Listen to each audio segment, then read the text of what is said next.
Good morning, Flosstube. It is Monday, May 28th, Memorial Day. And as you can see, I'm dressed for a visit to the neighborhood pool later in the morning. First day of swimming season, we always try to go and get a little wet and a little cool before we begin the work week again tomorrow. I'm coming back so soon because I wanted to share with you the story of what we consider the original Memorial Day, which in those days was called Decoration Day. And Mary Rose of Stitch Bliss Corner, I can never do the job you do in relaying history. You are the expert. But this story I had to share because it took place in our hometown. My husband and I grew up in a small town in North Mississippi called Columbus, Mississippi, on the Tombigbee River, still a very small town. But during the Civil War, the population there was about 6,000. And after the Battle of Shiloh, which was in Tennessee, Columbus received many of the wounded as well as the casualties from that horrible battle because Columbus was near a railroad line, and it became known as a hospital town during that horrible war. First Methodist Church there was used as a hospital. But there were ladies after the war, and it was on, I believe, in 1866, in the month of April, that 4 ladies in our hometown decided that they wanted to honor those who had died in the war. And they planned to decorate the graves of the Confederates as well as the Union soldiers to remember the sacrifice. According to the National Archives, there are 2,500 Confederate soldiers buried in Columbus and 32 Union soldiers. These were buried in the very historic, beautiful cemetery called Friendship Cemetery. And as embarrassing as it is to admit, I grew up going there with my grandparents, and we would explore the beautiful historic cemetery. I say embarrassing because we even played under the beautiful magnolia trees there in that cemetery. But the 4 women who originated Memorial Day, which at that time was called Decoration Day, gathered in a very beautiful historic home there in Columbus. If you can see that little bitty black and white picture, it was called 12 Gables. And they met in the parlor there to plan what they would do. And then they took flowers and decorated those graves in the cemetery. A person who was a journalist, a gentleman from the North, heard about what these women had done. His name was Francis Miles Finch. He was a graduate of Yale and also an academic, but he was mainly a poet. He later became a judge. When he heard about what these women had done to decorate the graves of the foe as well as their own families, he was moved to write a very famous poem, which was then published in Atlantic Magazine. And in 2014, Atlantic Magazine published an article about this very story that I'm telling you, with a picture of one of the original printings of his poem, The Blue and the Gray. And I want to show you that printing. I'm only going to read the first stanza, but this is a beautiful poem if you are interested in reading it sometime. And he pays tribute to the women of Columbus, Mississippi. The blue and the gray. By the flow of the inland river, whence the fleets of iron have fled, where the blades of the grave grass quiver, asleep are the ranks of the dead.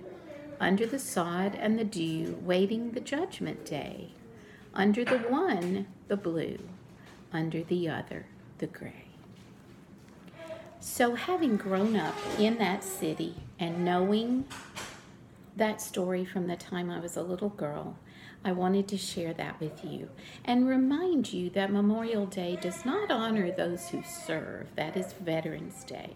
But Memorial Day honors those who died in all the wars involved in this country.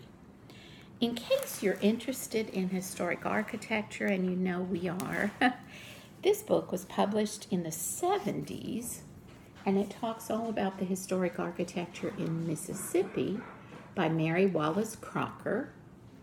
On the picture, on the cover, is another beautiful home outside of Columbus called Waverly, which was actually a plantation home.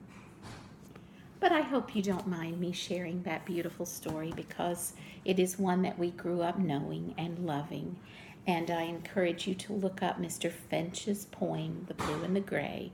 There are several stanzas, and you might even search Atlantic Magazine. This article that I'm checking was written May 23rd, 2014, so 4 years ago. They explored that history and published it in the magazine. It is a tribute to some sisters and mothers and wives who had made it through that very difficult time and who wanted to honor those young men whose lives had been lost. Now, I will quickly do an update of my progress. Do know that I hope to be back in about a week with more progress, and these two projects will be the ones I think that will call me the most this week. We'll see. Those hedgehogs may call as well. But this is the pattern Riola's apples, which I've shown you before. And as I've said before, the large fabric has made it such a break for my eyes to see when I'm stitching. But if you can see, a couple of the leaves are completed. Actually, 3 of the leaves. And you can see the apples and the basket.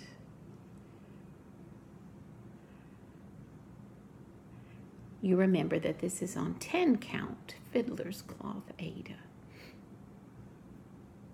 I think my favorite thing about stitching this so far has been the way the blending threads have brought in the shading to the leaves and the apples and even the basket. I've loved working with their wool acrylic. I had no idea I would enjoy that so much. And then the St. Paul's Cathedral from London, which is the kit my husband acquired from eBay. I'll remind you of that. And it is called the London Collection, Landmark Enterprises. This stitch has moved very quickly, and I'm having a lot of fun with the dome this weekend. You can see the detail there. So I'm moving on through the colors of the top part of the dome. And then once I go back to work tomorrow, I may pick back up on blue sky for some mindless stitching. This is on 14 count, I believe, Aida. But it will be a full coverage piece almost. And the width, as I've said, is this much. So a small piece, relatively speaking. DMC threads, of course. But lots of fun to stitch. I hope your day is going to go well today. I hope you relax if you are off work today. If you are working, I hope it will be a good day, maybe some extra pay. That would be nice. And thank you for letting me share a personal reflection on Memorial Day. And I encourage you, since I did not talk anymore about Friendship Cemetery, to look that up at some point. It is one that has been there since the 1800s. Just a beautiful spot, very peaceful spot in that small town with history on every turn. Thank you for being here today, and hope to see all of you soon. Have a great rest of your Memorial Day. Bye-bye.